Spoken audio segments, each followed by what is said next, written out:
Welcome to the I Love Coaching podcast, where we believe coaching solves everything.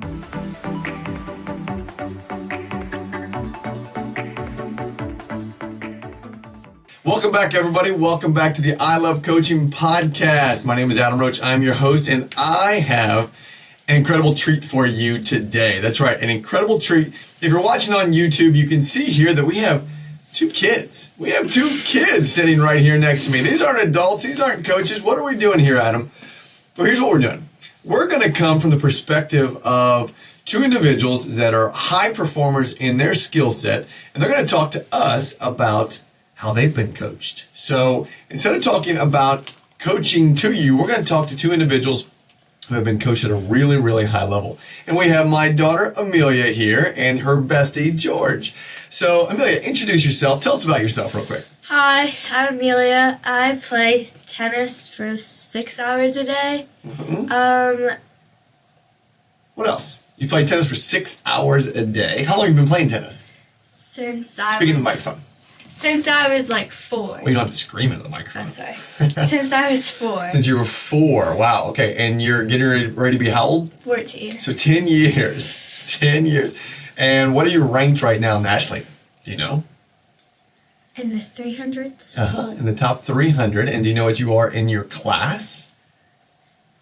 In the hundreds? That's right. In the top 100. That's right.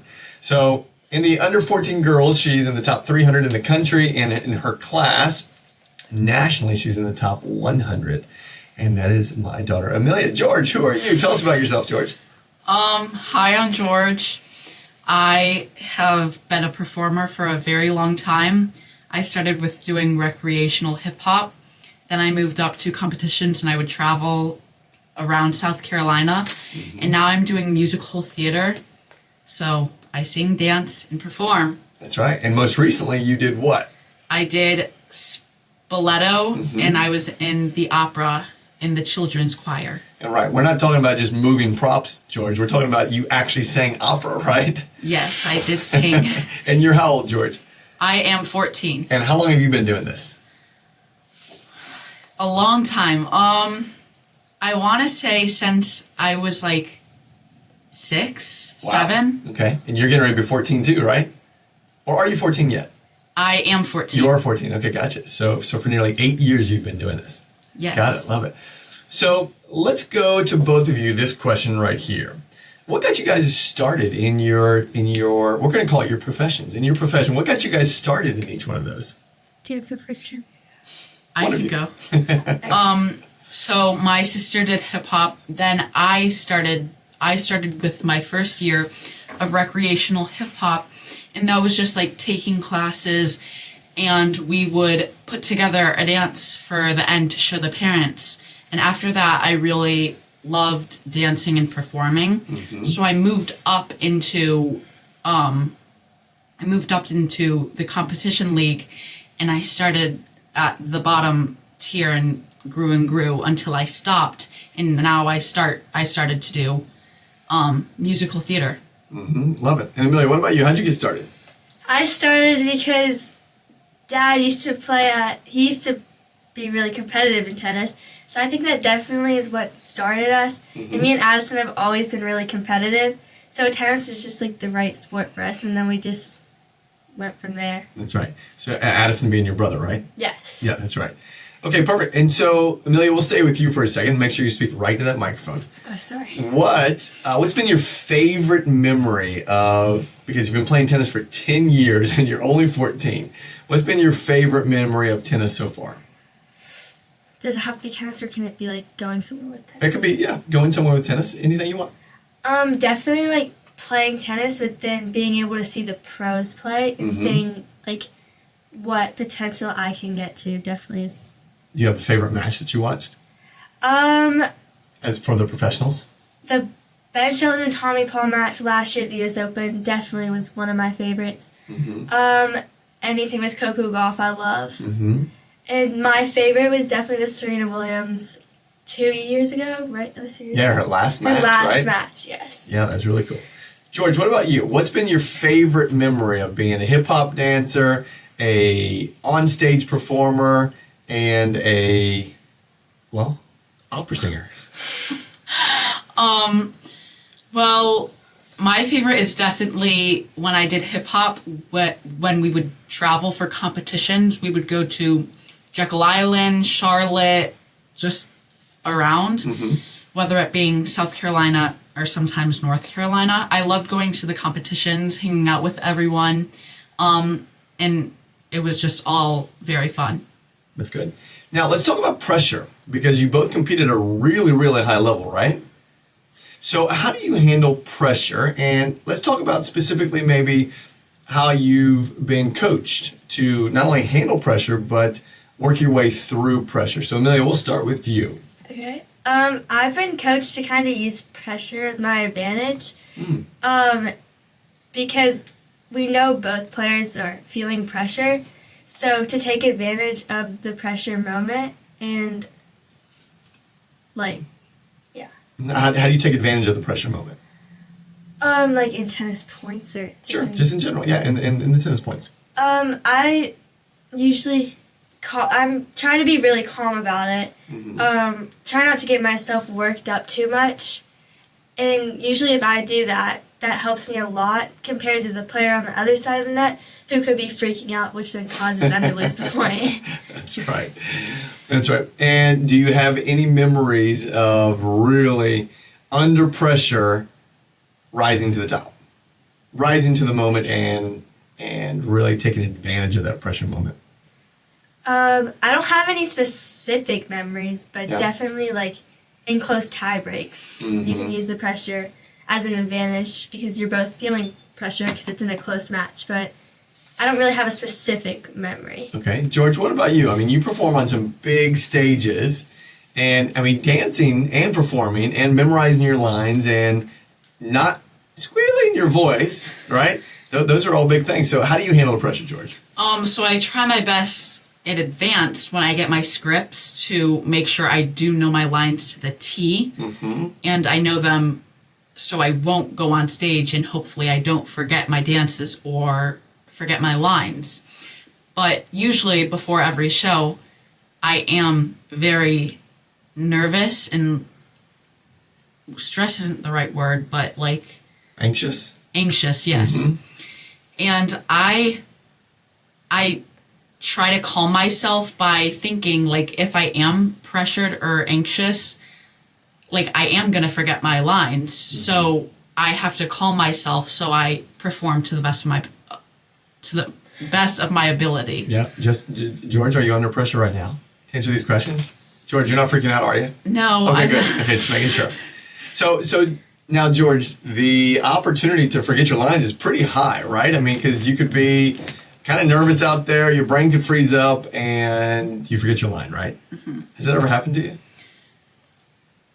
I don't think I've ever forgotten my line. I have, like, messed up a little, like, maybe I've messed up a dance a little when I did hip-hop or when I perform on stage for musical theater. But there have been times where, like, when I just did Shrek, a girl had an extremely quick change, but she did not make it back on stage in time because she had to, like, paint her face, put on, like, take off what she was wearing, put on, like, a wedding dress because it was a wedding ceremony. And she had to do all that within, like, 20 seconds. And it's extremely hard to do. And she did not make it. So everyone around us had to improvise, which we also are coached on in our lessons when we practice our show. Yeah. Because when something happens like that, you have to be ready for the unexpected. That's right. That's good, George. That's really, really good. So let me ask you this. What's one funny or embarrassing moment you've both experienced either on the court or on the stage? One embarrassing, funny moment. What comes to mind? The first thing, like, it instantly popped up into my head. So, when I was just very recently, I was in the show Finding Nemo, the musical, and I was a shark in part of it. And in my shark costume, It was a thin, like, plastic costume. And on stage, I have to go onto my knees. And the costume was, like, a little tight. And I just didn't, it wasn't extremely tight. And I didn't think anything of it. But the plastic was so, it was flexible, but it, like, I don't know, it was easy to break. So you break it? We were in a dress rehearsal, and, like, the first time it broke on the knee. The second time it broke maybe, like, it broke in my armpit. Our costume person did have to fix that. But then the third time, on stage, I was doing my dance, and I got on my knees, and right in my butt, it, like, completely teared, like, fully.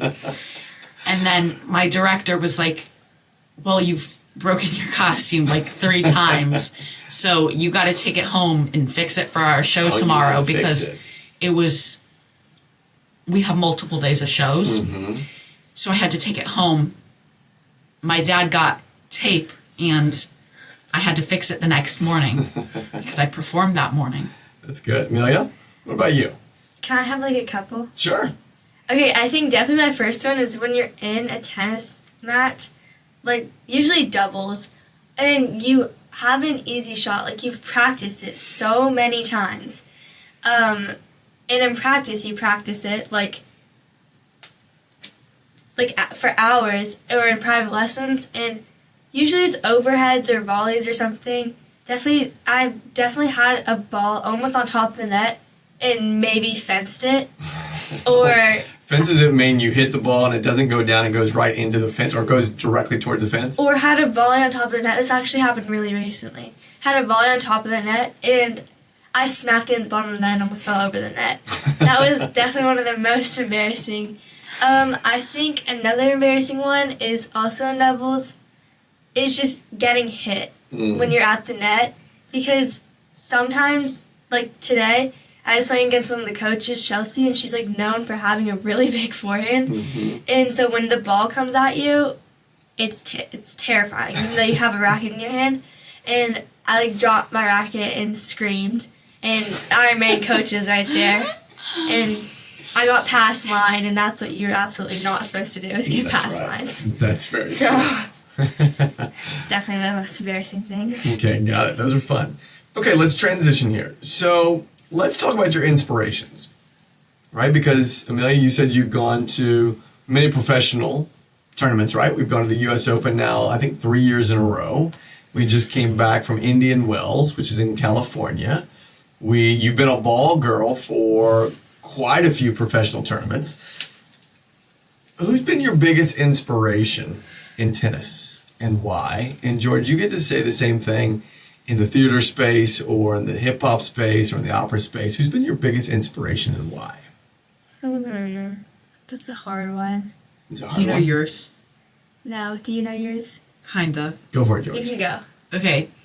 Mine's not really a professional, but the people that I look up to, of course, my mom and my dad, but mainly the next group up, and it's always a motivation to keep on working harder so you can be the best, so people look up to you, and so you can move up into the top tier and be the best. That's good, George. I also look up to my director, my vocal coach, my choreographer, and...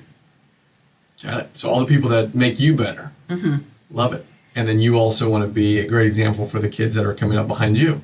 Yes. Love that, George. Good. Mine's also really similar to George's. Definitely my coaches, because I've had many coaches. I have 2 main ones right now, but I think they inspire me because they, like, push me to my, like, to the next level, and they, like, know what I'm capable of. And so sometimes, like, when it's not going my way or something, they, like, help me through it. And because they know, like, how good I can be and stuff, so it definitely helps me, like, see my future and see that there is big opportunities, like, down the road. Yeah, love it. Okay, so now let's talk about, because you guys do this full time, Amelia, you go to a tennis academy, and George, you go to, soon to be transitioning to a high school, though you went to a Montessori school and had practice, so much practice. Let me ask you this: how do you balance school, practice, and free time? Totally. Yeah. Yes. Sure. Okay, I go to a private school, and we only go for 4 hours a day. But our principal, obviously academics go before tennis, which definitely helps me, like knowing that I'm not going to be able to play tennis unless I keep up with my academics, which can be hard sometimes because you go to a lot of tournaments and all your work's online, so you got to keep up with it. But I like that she holds us accountable too. If you can't finish your schoolwork, then you can't play tennis, which is what you go to LTP basically for. Mm-hmm. And last year we went to 26 tournaments, right? 26 tournaments, literally all over the country, and you had to balance school. Sometimes you got behind, right? Yes, it's very easy to get behind. You can miss a day of schoolwork and you're 7 behind. Mm-hmm. And you have to take notes for every single class. Like, sometimes they'll check your notes, but... Right. So, yeah, you just kind of got to keep up with it. And she does a great job with helping us balance schoolwork and tennis. Mm-hmm. And so being homeschooled definitely has its advantages for flexibility, but being homeschooled, well, you're not really homeschooled because you are doing school there at the academy, though it is a homeschool online program. And is it, because you probably don't remember regular school, but is it easier or harder than what you would think regular school would be? You probably talk to George about that.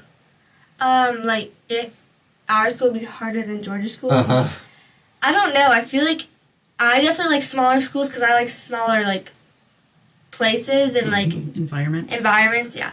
But I like how we're able to have absences and, we're able to take days off because you can do your school anywhere you are. So I would think it would be easier because it's not as long of a day. Right. And it's just more flexible. Mm-hmm. So I think it would be easier, but you definitely lose out on some of the high school things, like how many people there are, different classes you can take, interactive stuff. But other than that, I think they're pretty equal. Yeah, that's good. And last year, what were your grades like?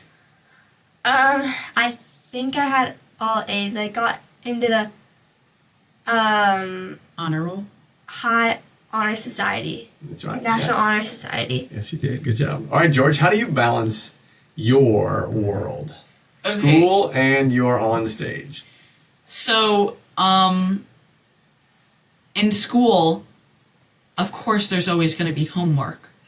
But in my school, they did give you some time to start your homework or maybe finish it. Most of the time, you couldn't finish it. But it did, take a while to get adjusting to because 8th grade year was probably my favorite, but also the hardest year of my, workload. Mm-hmm.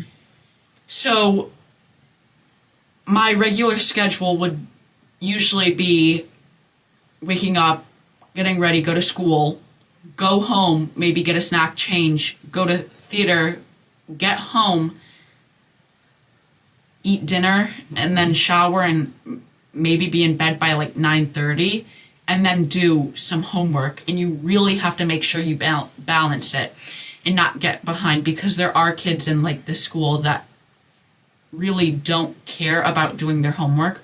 But then the last second, they're like, oh, I got to do all my work right now. So you really have to make sure to always be keeping up with your work. And every single night I would always check Canvas because that's what we use to look at our work and make sure that there's nothing due that I forgot about the next day. But you also, one of my biggest help was a planner because I would like to plan everything out, my big projects. If I had a big project that I had a week on, I would make sure I would do a fifth of it Monday, a fifth of it Tuesday, so on and so on. Mm-hmm. So, good. Yeah. That's good.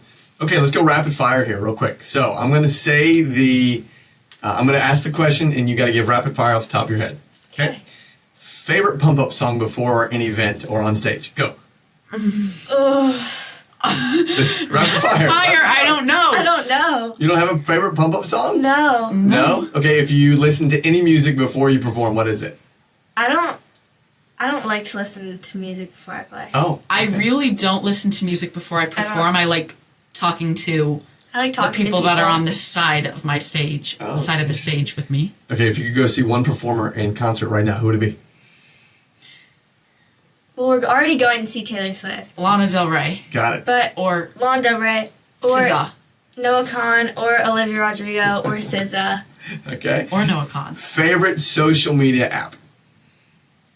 TikTok. TikTok. Sorry, if Mike sees this, he's gonna be mad at me for saying that. But definitely TikTok. Your favorite performer in each one of your sports. So tennis and your favorite on-stage person. I like Coco Gauff and Okay. Ben Shelton. George? Me. George, good one. I like that. Okay, last question here.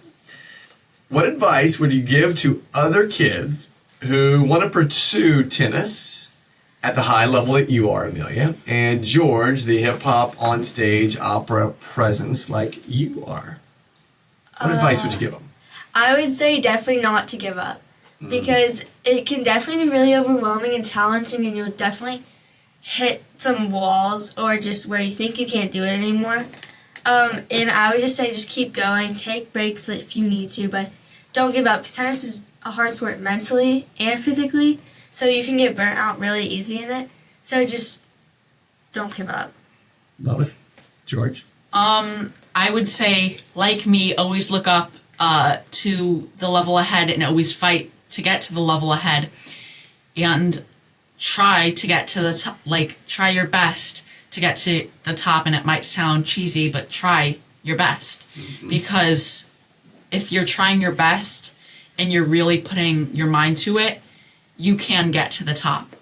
Love it. I would also say that look like what you started the sport for and how much work you put into it and what you would just be throwing away, like to a different sport or to something else. Just all the hours you've spent and all the hard work, just all would go to waste. Yeah, that's smart. Like, always have a motivation. That would be cool to, like, maybe see how I was dancing when I started compared to now, or like you, like, maybe track all your hours of how much tennis you do in a year. That's good. Okay, now let's see here. We are in June of what is it, June or July of 2024? June. Yep. And this will drop in July though. So we're going to speak to your July 2029 self. 2029. So 5 years from now, in your specific sport and your specific routine or your specific discipline, George, where are you? George, you go first. Where are you when you're 19 years old? What are you doing in your specific? Like, am I predicting it, or am I asking No, questions? you're predicting it. Where are you going to be? I'm hopefully gonna be I hope that I'm in a college, because that's 5 years from now, right? Yeah, 5 years. So I'll be out of high school, and I think it will be my freshman year of college. Where are you going to go? And I really hope Where are you going to go? this is a big stretch. Put it out there, George. Where are you going to go? University of Chicago. Oh, University of I Chicago. thought you were going to Okay. say New York. I know. I was going to go NYU. NYU would be fun, We're gonna but rent an I just apartment love. Okay, but what are you doing in your discipline? What are you doing on hip hop? What are you doing in dance? What are you doing? What are you doing? I feel like by then it might be like a side fun hobby, Okay. and I hope I am doing something that I would like to do right now, which is like dermatology. Hopefully, so if it's going to be my first year, then I think my major is going to have to be like biology. Okay. Perfect. So I'm going to be studying a lot. Yes, you will be. Amelia, where do you want to be in 5 years with tennis? I'll be 18. No, you'll be 19. 19. I want to be going tennis at UNC. Okay. Playing tennis at Playing UNC? tennis at UNC. Tar Heel. Yeah, I love their colors. They're so pretty. Is that why you want to choose that college? Well, Because it's of also colors? not that far from It's true. Charleston. Mm-hmm. Um, Do you know what you want to be UTR and what your ranking is? I want my UTR to be an 11 or 11. 12. Okay, 11 or 12. Perfect. So that's a United Tennis rating. And what about ranking nationally? What about ranking in your class? Because you'll be a freshman by then. But what would your class ranking have been in high school? That stuff confuses me. It's just, you're top 100 right now. So when you go into your freshman year at college, what was your high school ranking? In the top 50. In your class? Top 50? Okay, perfect. Nice. Okay, everybody, there you have it. You heard from two amazing kids right here. And they have great discipline. They have great abilities right now. They have been in their discipline longer than can probably remember. And that's the beauty of the I Love Coaching podcast is we get to talk to people who have been coached. We talk to coaches. We talk about health, wealth, relationships, spirituality, and giving and leadership. And this has been the I Love Coaching podcast with your host, Adam Roach, and Amelia Roach, and Mr. George Temple. If you like this podcast, leave us a great review and like us and follow us because we will have many more podcasts to come. Thanks, you all. Have a great day. See you. Bye. Bye.